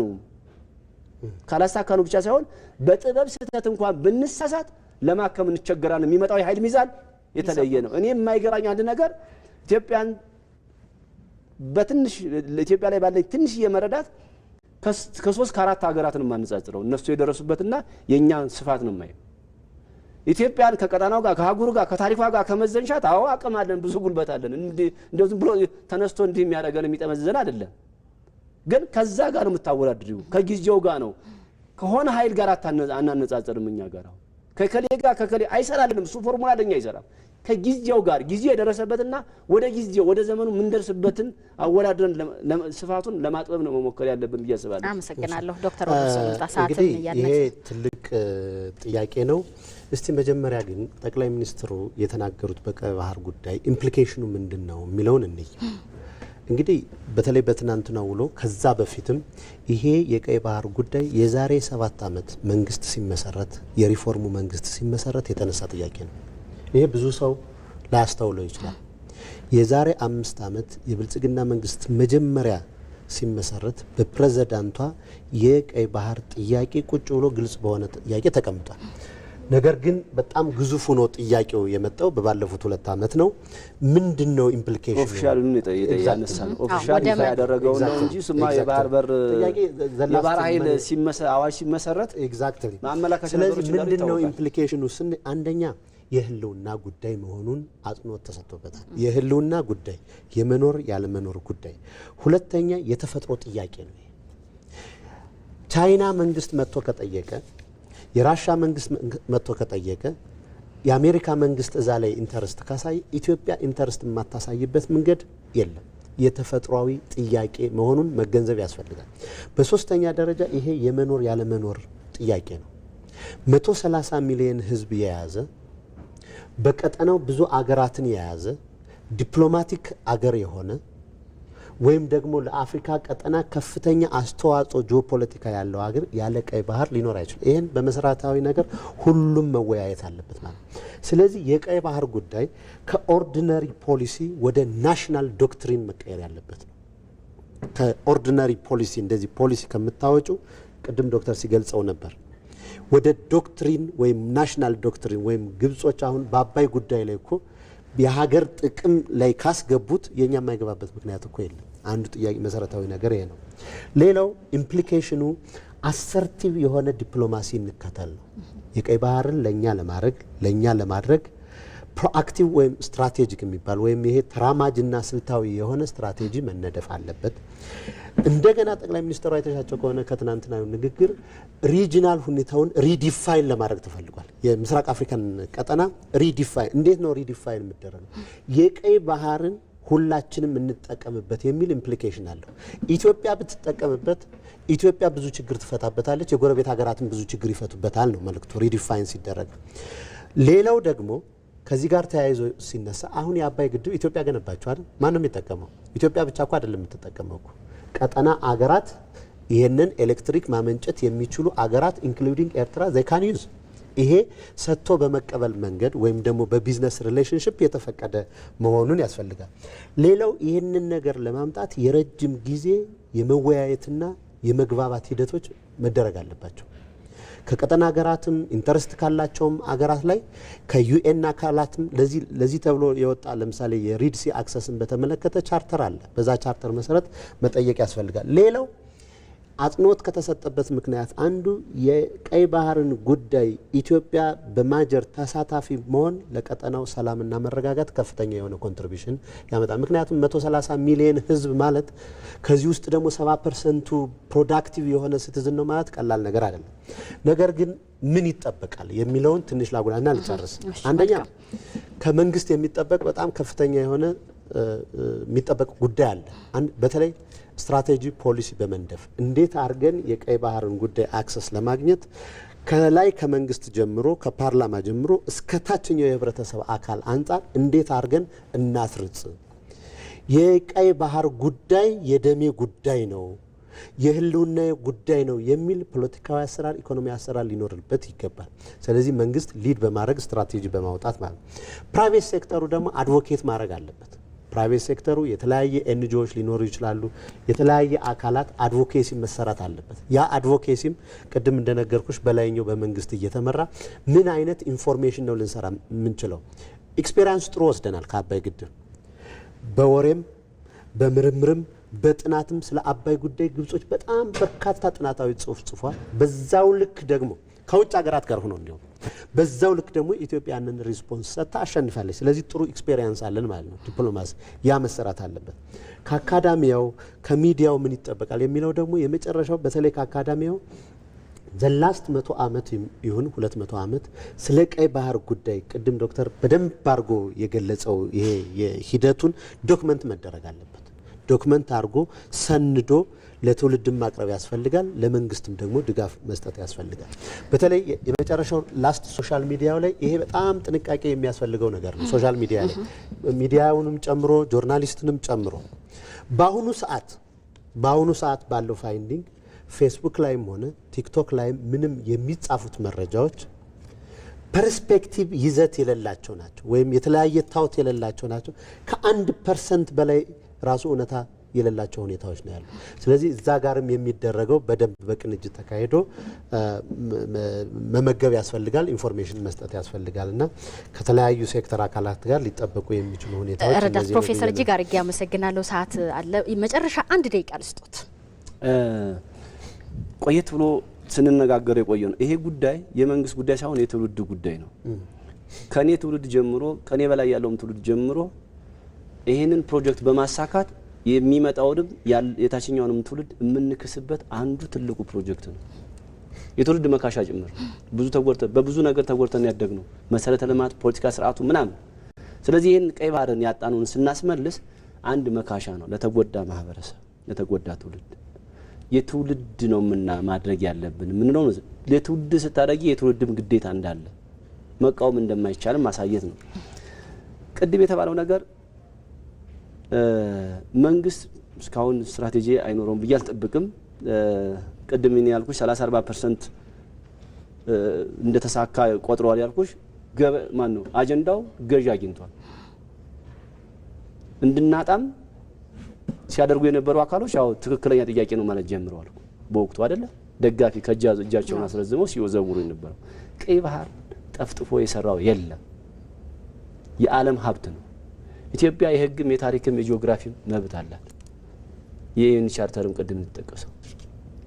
ስለዚህ አንድም የሂሳብና የሐሳብ ስህተት ከሰራን ለመመለስ ይከብደናል። እናስብበት ላሉ አመሰግናለሁ። እጅግ አድርጌ በጣም ደስ የሚል ውይይት ነበር። ብዙ ሀሳቦች ለብሔራዊ ጥቅም መከበር እጅግ አስተዋጽኦ የሚያደርጉ የራሳቸውን ማዕዘን ድንጋይ መሆን የሚችሉ ሀሳቦች ተነስተዋል። በዚህም በዛም በኩል በዋናነት የዛሬው ርዕሰ ጉዳያችንም የሀገር ብሔራዊ ጥቅም እንዴት ማስከበር አለብን፣ ትላንት የመጣንበት ነገ የሚጠበቁብን ጉዳዮች ምንድነው በሚል ነው። በዚሁ መቋጫችንን እናደርጋለን። የዛሬ ዳጉ ቀጥታ ስርጭት ውይይቱን እየመራው አብሬያችሁ ቆይታ ያደረኩኝ እኔ ሰብለወርቅ ኤልያስ ነኝ። በውይይቱ ከኔ ጋር ተሳትፎ እንግዲህ እጅግ ገንቢ ሀሳቦችን እያነሱ ቆይታ ያደረጉ አጠገብ የሚገኙት ረዳት ፕሮፌሰር መሰረት ሞላ በአዲስ አበባ ዩኒቨርሲቲ መምህር እንዲሁም የቢዝነስ ፋይናንስና ኢኮኖሚ ልማት አማካሪ ከዛም ባሻገር ደግሞ የኢፌድሪ ሕዝብ ተወካዮች ምክር ቤት አባል ናቸው። ከሳቸው በተጨማሪ ደግሞ ዶክተር ጌትዬ ትርፌ የስራ አመራር አማካሪና የዩኒቨርሲቲ መምህር አብረውኝ ቆይታ አድርገዋል። ለሰጣችሁን ጊዜና ሀሳብም እጅግ አድርጌ አመሰግናለሁ። ተመልካቾች እንግዲህ የዛሬ የዳጉ ቀጥታ ስርጭታችን እዚህ ላይ አብቅቷል። አብራችሁን ስለቆያችሁ እጅግ አድርገን እናመሰግናለን። መልካም ቀን።